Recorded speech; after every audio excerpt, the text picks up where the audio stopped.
Assalamualaikum warahmatullahi wabarakatuh.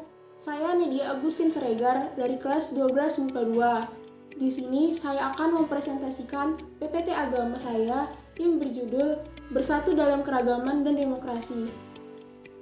Indonesia merupakan negara yang warga negaranya sangatlah beragam, dimulai dari perbedaan suku, budaya, ras, hingga bahasa. Pengertian demokrasi. Dalam KBBI atau Kamus Besar Bahasa Indonesia, demokrasi ialah bentuk atau sistem pemerintahan yang seluruh rakyatnya turut serta memerintah dengan perantara wakilnya, yaitu pemerintah rakyat. Poin di sini ialah intinya suara terbanyak dari rakyat menentukan keputusan.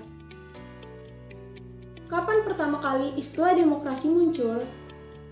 Islam tidak mengenal istilah demokrasi karena kata demokrasi pertama muncul pada masa politik dan filsafat Yunani kuno di negara kota Athena. Dipimpin oleh Cleisthenes, warga Athena yang mendirikan negara yang umumnya dianggap sebagai negara demokrasi pertama pada tahun 508 atau 507 sebelum Masehi, sehingga Cleisthenes disebut sebagai bapak demokrasi Athena. Sebagai wujud perlawanan rakyat pada sistem aristokrat, di mana pada masa ini yang berkuasa ialah orang-orang elit, keturunan raja, ataupun pengusaha. Secara bahasa, demokrasi terbagi menjadi dua kata. Yang pertama demos artinya rakyat, dan yang kedua kratos artinya kekuasaan. Islam hanya mengenal musyawarah atau syura. Dalam bahasa, syura artinya menampakkan, memaparkan, ataupun mengambil sesuatu. Definisi syura menurut beberapa ulama ialah: yang pertama, Ar-Raghib Al-Asfahani, ia berpendapat bahwa syura adalah proses mengemukakan pendapat dengan saling mengoreksi antara peserta syura. Yang kedua, Ibnu Al-Arabi Al-Maliki, ia berpendapat juga bahwa syura adalah berkumpul untuk meminta pendapat yang peserta syuranya saling mengeluarkan pendapat yang dimiliki. Dan yang ketiga, pakar fikih kontemporer. Ia juga berpendapat, syura adalah proses menelusuri pendapat para ahli dalam suatu permasalahan untuk mencapai solusi yang mendekati kebenaran. Dari ayat Al-Quran Surat Ali Imran ayat 159, yang artinya, maka berkat rahmat Allah, engkau Muhammad berlaku lemah lembut terhadap mereka.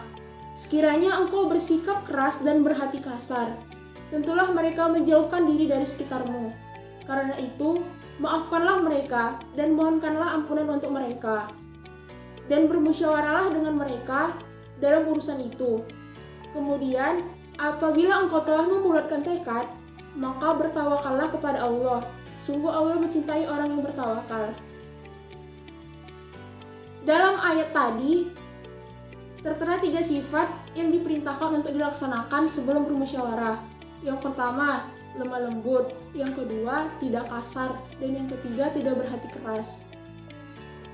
Sikap yang harus diambil setelah bermusyawarah ialah memberi maaf kepada peserta musyawarah, apapun bentuk kesalahannya, baik karena pendapat tidak diakomodasi ataupun karena sebab lain. Diharapkan tidak ada lagi sakit hati atau dendam yang berkelanjutan di musyawarah. Terdapat juga hadis yang mengajarkan pentingnya musyawarah, yang berbunyi, aku tak pernah melihat seseorang lebih sering bermusyawarah dengan para sahabat daripada Rasulullah SAW. Hadis riwayat At-Tirmizi. Hadis itu menjelaskan bahwa menurut pandangan para sahabat, Rasulullah SAW adalah orang yang paling suka bermusyawarah. Sikap Rasulullah tersebut menunjukkan salah satu bentuk kebesaran jiwa beliau dan kerendahan hatinya atau tawadu. Itu sama sekali tidak membuatnya merasa paling benar dalam urusan kemanusiaan yang terkait dengan masalah ijtihad. Padahal bisa saja Rasulullah memaksakan pendapat beliau kepada para sahabat. Tetapi itulah akhlak mulia Rasulullah, manusia agung yang tawadu dan bijaksana. Dari ayat Al-Quran dan hadis Nabi tersebut, dapat dipahami bahwa musyawarah termasuk salah satu kebiasaan orang yang beriman. Hal ini perlu diterapkan dalam kehidupan sehari-hari kita, terutama dalam hal-hal yang memang perlu dimusyawarahkan. Dalam kehidupan bermasyarakat, musyawarah menjadi sangat penting dikarenakan yang pertama, permasalahan yang sulit menjadi mudah setelah dipecahkan bersama. Yang kedua, akan terjadi kesepahaman dan dalam bertindak. Yang ketiga, menghindari prasangka negatif. Yang keempat, melatih diri menerima saran dan kritik dari orang lain. Dan yang kelima, berlatih menghargai pendapat orang lain. Adapun ulama yang menolak sepenuhnya sistem demokrasi, di antaranya adalah Abul A'la Al-Maududi dan Muhammad Iqbal. Alasan penolakannya apabila diambil secara umum adalah sebagai berikut.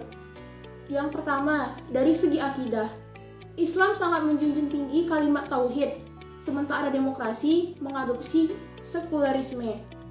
Yang kedua, dari sumber aturan, Islam menjadikan Al-Quran, As-Sunnah, dan Hadis sebagai aturan hukum serta aturan hidup. Sementara pula, demokrasi menjadikan akal manusia sebagai pembuat hukum maupun aturan mengatur kehidupan manusia.